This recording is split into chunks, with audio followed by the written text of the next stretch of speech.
ఏంటి మీ రచ్చ? తేవొద్దు పార్టీకి మచ్చ.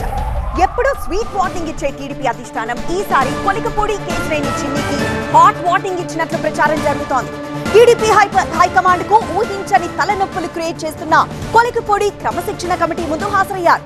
ఆయనతో పాటు ఎంపీ కేశినేని చిన్ని సైతం కమిటీ ముందు హాజరై తన వాదన వినిపించారు. నేతల వాదనలు విన్న క్రమశిక్షణ కమిటీ అధినేత చంద్రబాబుకు ఎలాంటి సిఫార్సులు చేయనుంది?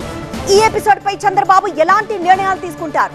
టీడీపీ సర్కిల్స్ లో ఇదే ఇప్పుడు హాట్ టాపిక్.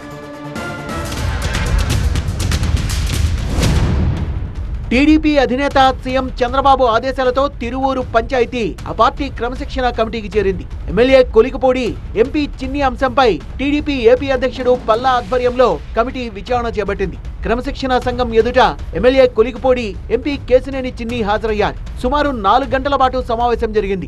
ఏపీ టీడీపీ అధ్యక్షుడు పల్లా శ్రీనివాసరావుతో పాటు క్రమశిక్షణ కమిటీలోని కొనకళ్ళ నారాయణరావు, వర్ల రామయ్య, ఎంఏ షరీఫ్, పంచుమర్తి అనురాధ ఎదుట కొలికపూడి హాజరై వివరణ ఇచ్చారు. తన వాదన నివేదిక రూపంలో కమిటీకి అందజేశారు.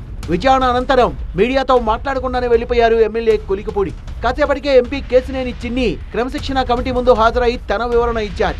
గత ఎన్నికల్లో తనకు టికెట్ కేటాయించేందుకు ఎంపీ కేశినేని చిన్ని 5 కోట్ల రూపాయలు తీసుకున్నారని, వాటి బ్యాంక్ స్టేట్మెంట్లు ఇవే అంటూ ఇటీవల తన వాట్సాప్ స్టేటస్ లో పెట్టడం కలకలం రేపింది. తాను జగన్ పై పోరాటం చేసి రాజకీయాల్లోకి వచ్చానని, రాజ్ కేశిరెడ్డి, చెవిరెడ్డి ఇచ్చిన డబ్బులతో రాలేదని పోస్టులు పెట్టారు. దీంతో ఎంపీ, ఎమ్మెల్యే మధ్య కొంతకాలంగా తిరువూరు కేంద్రంగా నడుస్తున్న కోల్డ్ వార్ బహిర్గతమైంది. తన మీద కొలికపూడి చేసిన ఆరోపణలపై ఎంపీ కేశినేని చిన్ని కూడా అంతే ఘాటుగా స్పందించారు. తాను వైసీపీ నేతలతో అంటకాగే నాయకుణ్ణి కాదన్నారు చిన్ని.